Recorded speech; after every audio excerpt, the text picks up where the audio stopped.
La hazaña del pájaro carpintero. Leyenda maya.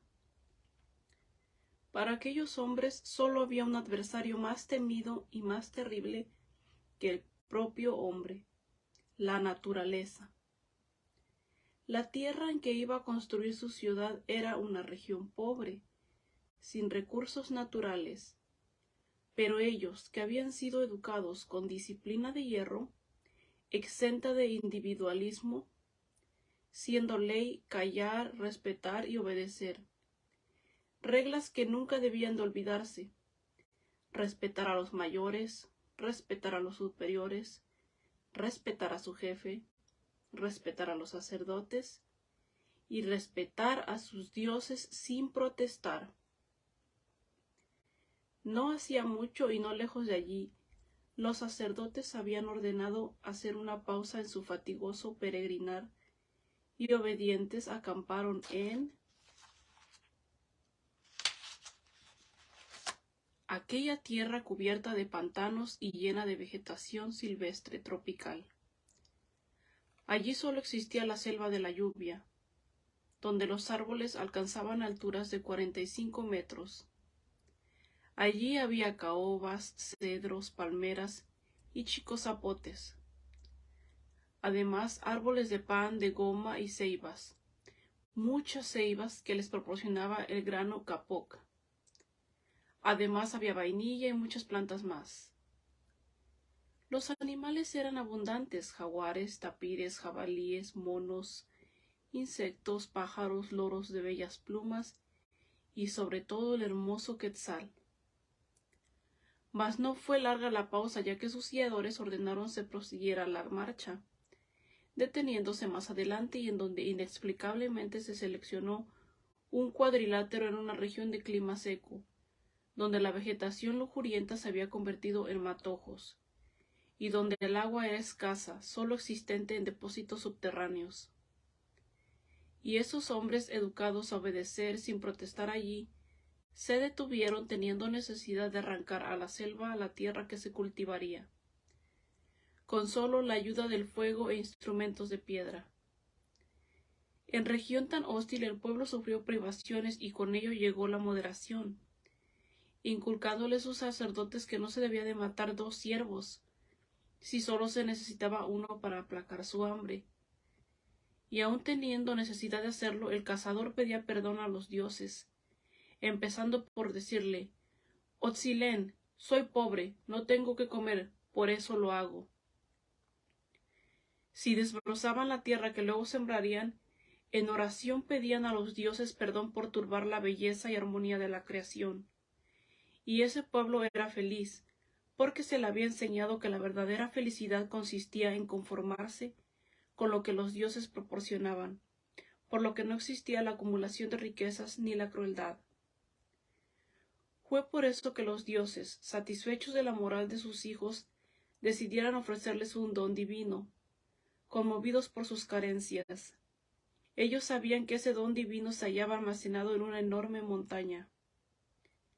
Las primeras en descubrirlo habían sido las hormigas guerreras, las que habían excavado una galería ocupándose en sacarlo, cargando grano a grano sobre sus espaldas.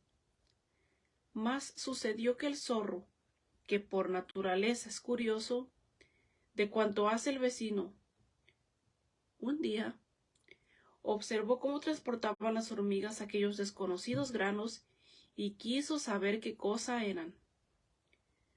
Por indiscreción del zorro, la noticia corrió como reguero de pólvora entre todos los animales, llegando así a oídos de los hombres. Solo que había un gran inconveniente: ¿cómo llegar al almacén subterráneo? Eso solo podían hacerlo las hormigas.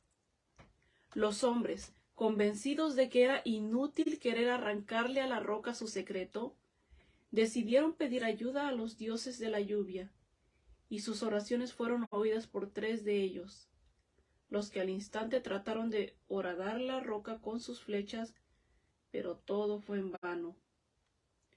Fue entonces que los 3 dioses, comprendiendo que nada podían hacer para obtener el grano divino, resolvieron ir hasta donde se hallaba su jefe, el más viejo de los dioses de la lluvia, a quien convencieron para que interviniera en la obtención de ese misterioso elemento que tanto ansiaban los hombres. El anciano dios, accediendo a lo pedido, llamó al pájaro carpintero, a quien dijo: «Golpea la roca con tu pico para averiguar cuál es el punto más débil». El pájaro así lo hizo, y cuando en la roca halló la zona más vulnerable, corrió a refugiarse bajo un abrigo de la montaña.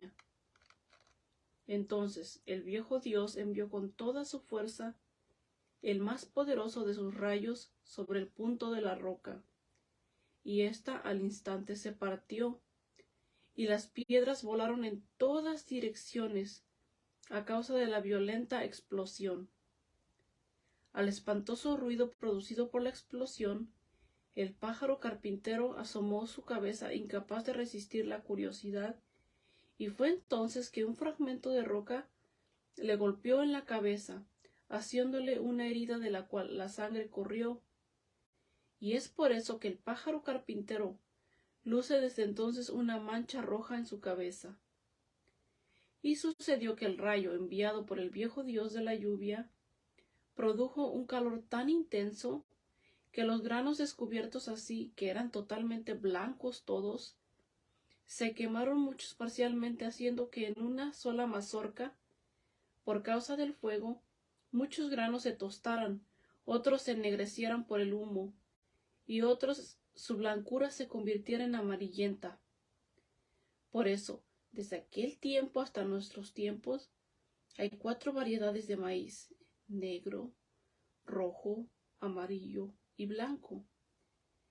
Y fue así como los dioses de la lluvia dieron a sus devotos el don maravilloso del centlí.